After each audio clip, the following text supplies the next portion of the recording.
Hey, what's going on, guys? J Coon Prime here, and it's currently Monday, January 21st, 2019. So, I've been back from the Mortal Kombat 11 premiere for a couple days now. I showed back up here in Virginia Friday night, and I kind of just wanted to talk about my experience with this whole Mortal Kombat situation, because it was definitely a once in a lifetime opportunity. So it would definitely be a waste if I didn't talk about my experience and what I saw there. Video game footage and everything, I didn't see anything more than what the people at home saw. Everything you saw on stream is what we saw sitting right there in the crowd. We had the live experience while you had the at-home experience. The big difference was we got to play the game for a little while. Overall, after the reveal, I think the reveal was about an hour, and then they kind of set us loose for about 4 or 5 hours, and we got to like peruse the area and then sit down and play the game, which was definitely a lot of fun. It was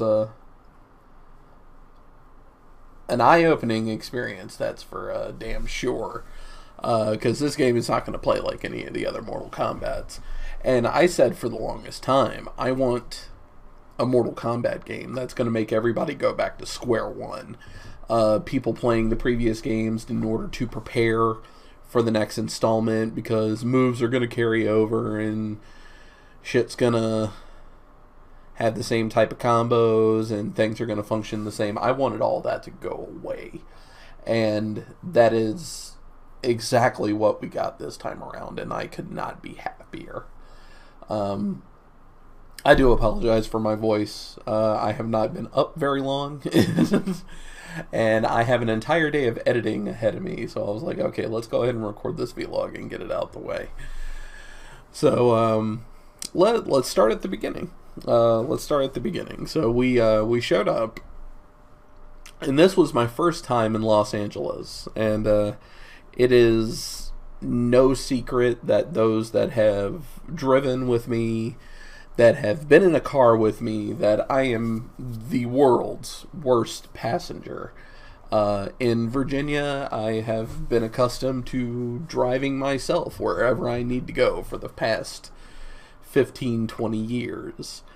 So being in control of the vehicle is something I've grown very accustomed to. And when I'm not in control of the vehicle, and we're on a highway and we're going really fast, 70-80 miles an hour, and I see the brake lights of the car in front of me turn on, and we're still going 80 miles an hour, I tend to freak out a little bit. Los Angeles traffic is insanely aggressive, and it was a lot more aggressive than what I expected it to be, and I had a couple freak out moments to the point that my friend Nick is sitting in the front seat of the lift, and he's looking back at me like, "You okay, man?" I'm just like, holding on to the oh shit bar for dear life, just like so hard that like my arm is starting to cramp. I'm gripping it so tight. I wanted out of that car. I wanted out of that car immediately. It was not a good time for me. But we got to the hotel. Hotel was pretty nice. Couldn't have asked for a better location. The hotel wound up being like 4 minutes away from the meeting point. It was right across the street from a convenience store, so if we needed supplies or provisions, we had that covered. And then it was also across the street from authentic Korean barbecue, which we wound up having the night before we all left, and oh my god, that was amazing. It was also my first time having Korean barbecue, and it was some of the best food I had ever had in my life. It was amazing, and cheap too. Like $20 a head, all you could eat. It was just absolutely phenomenal.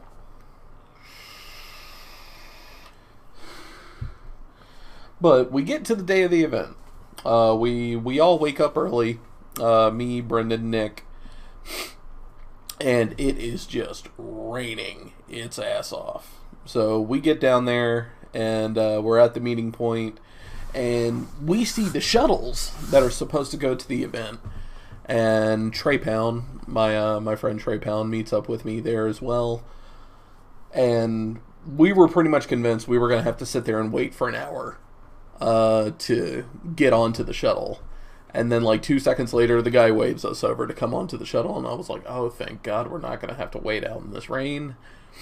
So we get on the shuttle, and it's a good thing I could not see the road in front of me, because I probably would have been freaking out, because that shuttle driver apparently was a bit of a daredevil. There were some turns that he did in that gigantic bus that he should not have been able to do. To the point that he turned on a dime at one point, and everybody in the shuttle applauded because we all thought we were going to die. So he gets us to the event, and as excited as I am of not having to be out in the rain the entire time, immediately step in a puddle. And it seeps up into my already damaged shoes, and I am walking around with soggy feet for the entire event. Just, talk about a bad time. It was not fun. But we get in line, we get our stuff situated, and they finally let us into the event.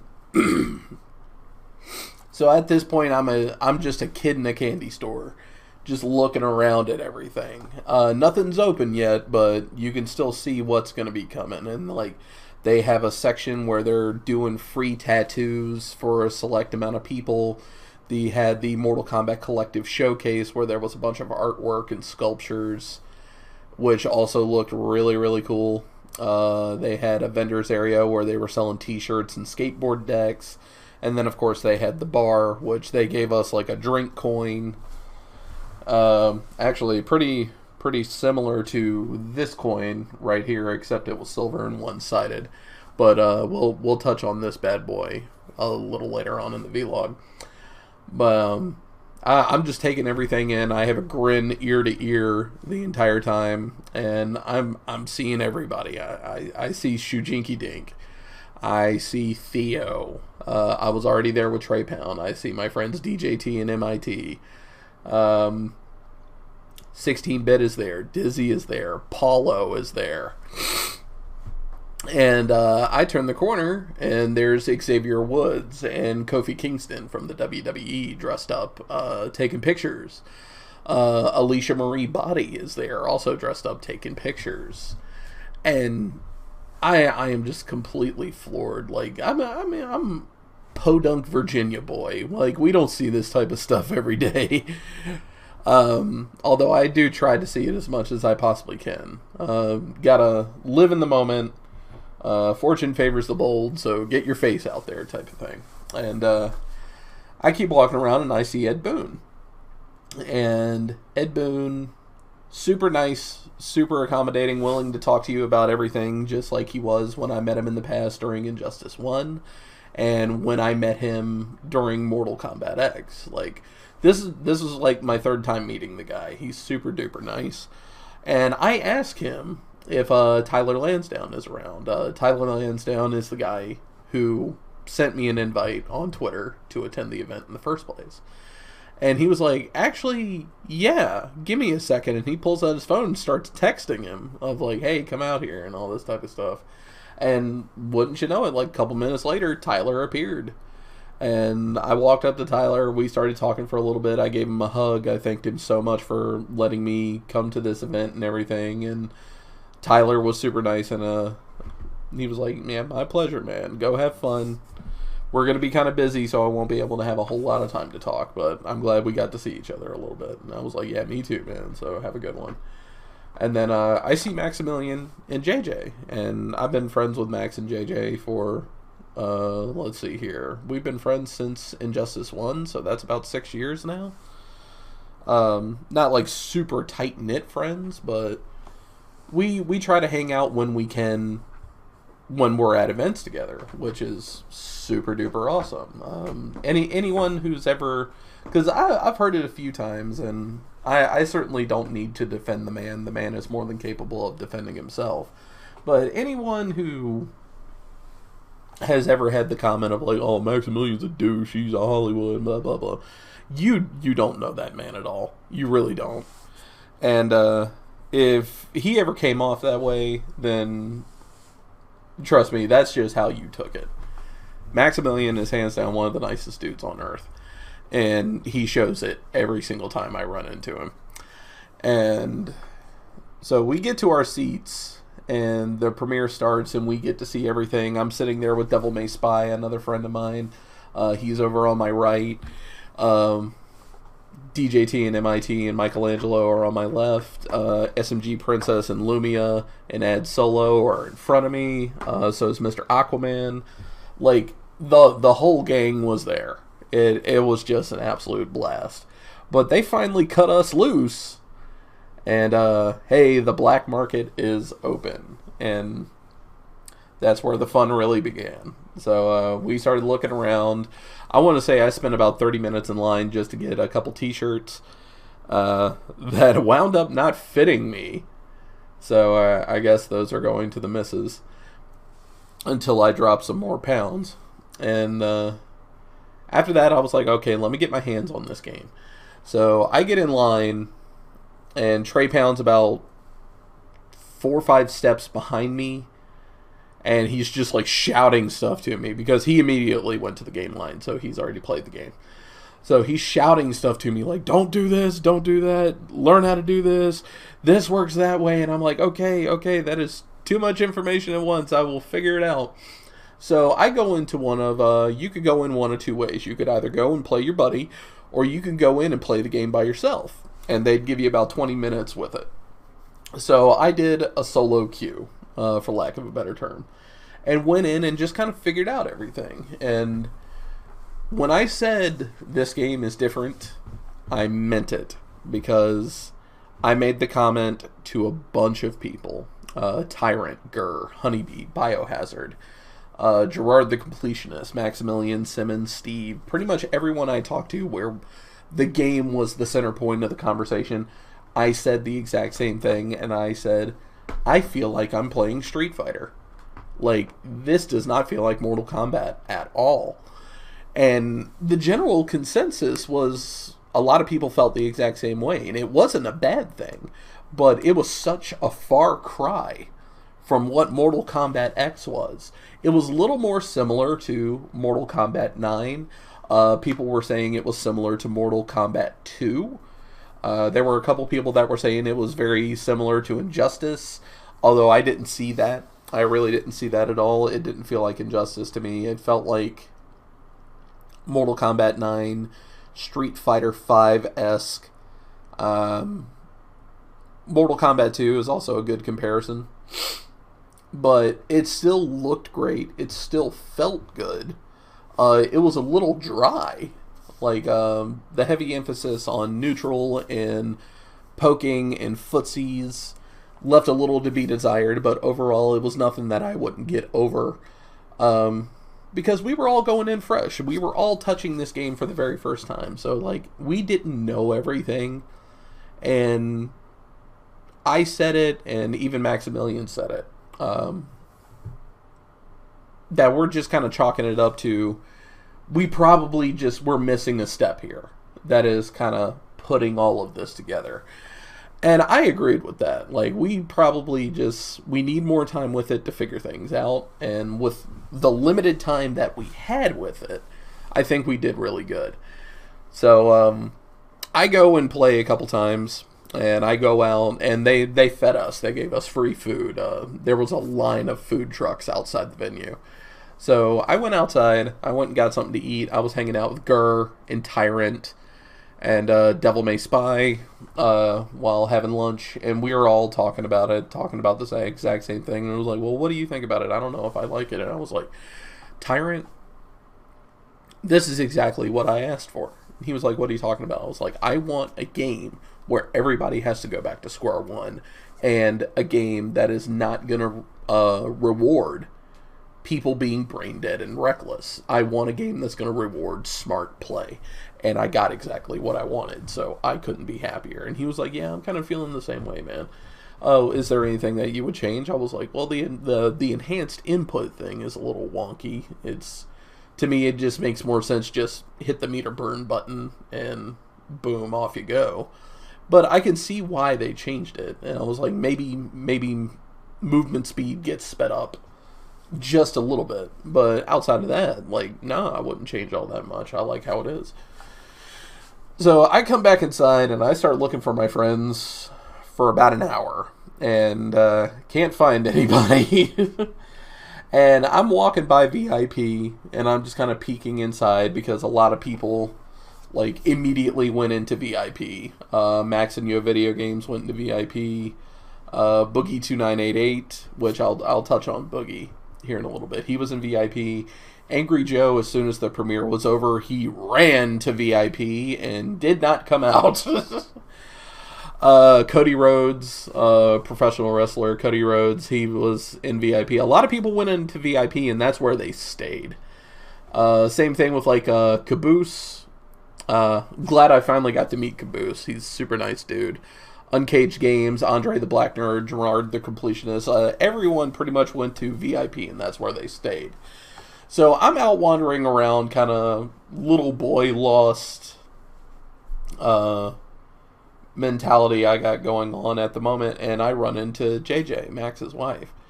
And we sit there and talk for a little while, and that was a personal conversation, so I won't talk about what we talked about.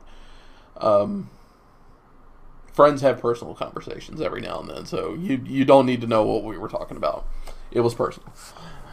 But I get a text message from Nick, because like I can't find anyone, so I'm like, hey, where are you at? And he was like, oh, I'm in VIP. And I'm like, this motherfucker left me out here to dry.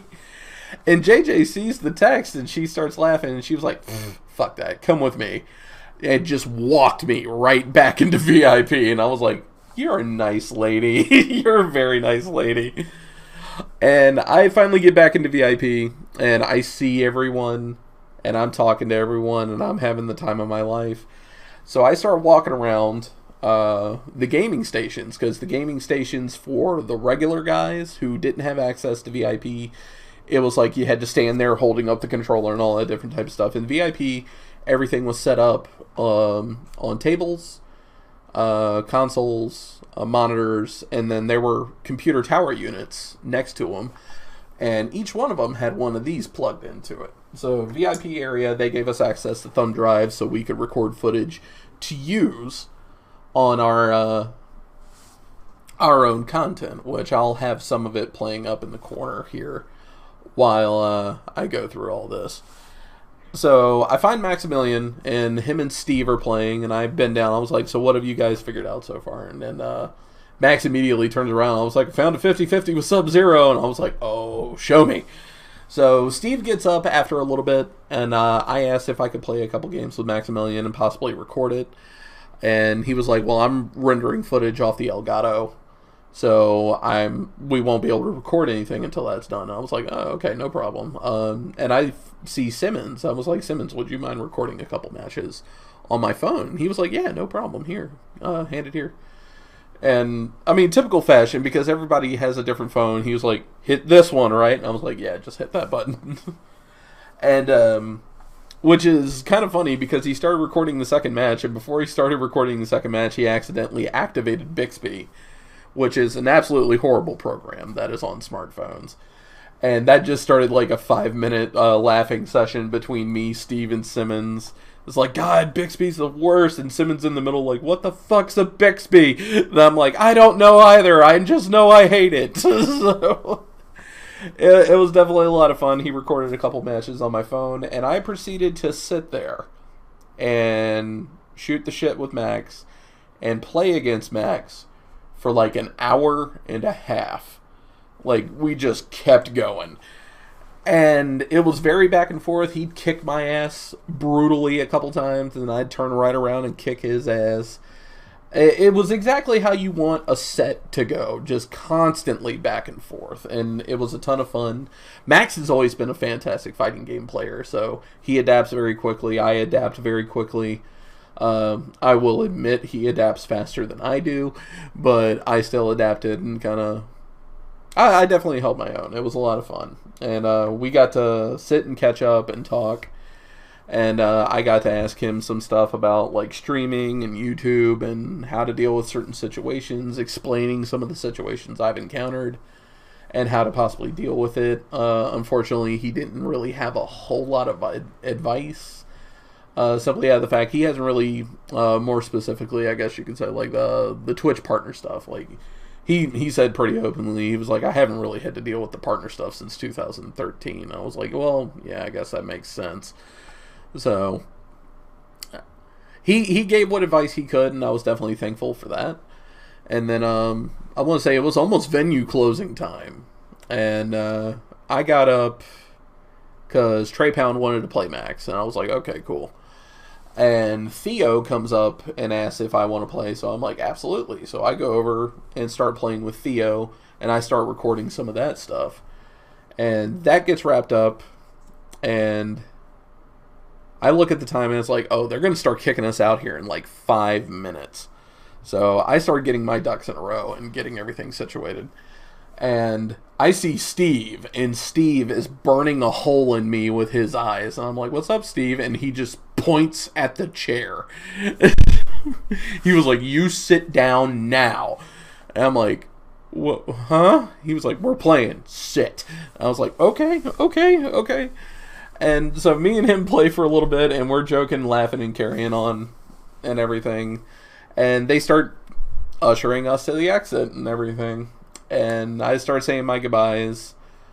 Steve, JJ, Gerard the Completionist, Simmons, Max, all of them. Because more than likely, I'm not going to be able to see any of the Yo Video Games guys until EVO. And they're usually so damn busy at EVO that I may get to see them once or twice in passing, and that's going to be about it. So this was definitely the chance for me to just kind of really hang out with them as much as I possibly could, and they were more than happy to have me along, so I'm very thankful for that. So we get to the end of the event, and I'm saying goodbye to everyone, and I get in a lift, and Scar's right there, and I hadn't seen Scar the entire event, so it's like he shows up and we're talking just as my Lyft driver is pulling up, and I'm like, I guess I gotta go, huh? And he was like, yeah, we'll catch up later. I was like, okay, cool, I'll message you on Facebook as soon as I get off the plane. So I get back to the hotel. My feet are killing me. My feet are still soaking wet to the point that I was afraid to take my shoes off when I got to the hotel room, because I was afraid the smell was just going to fumigate everyone. And I was right. So I took my shoes and put them in the bathroom. I took my socks. Nick had this little thing of Gold Bond medicated powder. I was like, can I borrow some of that powder? Maybe I can kind of try and get the smell out of these things at least a little bit. And he was like, yeah, go for it. He was very lighthearted about it, so I'm definitely thankful for that. And I'm pretty sure he was thankful that I was trying to do something about it. So we go have Korean barbecue for dinner. Me, Nick, Brendan, and Robert, Star Charger. We all sat down, have Korean barbecue. It was absolutely phenomenal. Great conversations all around. Just an overall great time. And we get back to the room, and my flight was before everyone else's, and I had been warned constantly about Los Angeles traffic, especially in the morning. So I got up at like 5 in the morning, got my ducks in a row, went downstairs, called a lift, and got to the airport at around 6 in the morning, which is a good thing I did because that security line was very long. Still had about 3 hours to sit and wait, but I'd rather be very early than way too late. You know what I'm saying? And we segue over to probably was the most memorable part of the trip for me, is standing in that security check line at the airport. And I had met him and admittedly kind of fanboyed a little bit when I met him at the event. Boogie. Boogie2988, aka Francis, walks up to the security line and is standing right next to me. And I say, hey, he says, hey, and we start talking, and we are talking throughout that entire security line. His personal life, what he's been dealing with, the gaming industry, my personal life, what I've been dealing with, me trying to make it as a streamer. He was very nice enough to let me give him a business card, and I might have to pause the recording. Alright, so talking with Boogie, security line, and getting down to just like wrapping up what we were talking about and everything. He has got to be one of the nicest, most kindest YouTubers, streamers I've ever met in my entire life. Like, nobody even remotely came close to having as big of a heart as Boogie did. And I gotta admit, I'm insanely thankful for that. Like, he was somebody I wanted to meet for the longest time. Like, I remember telling people all the time, all I want to do is just meet Boogie and just give him a hug. That's all I wanted to do.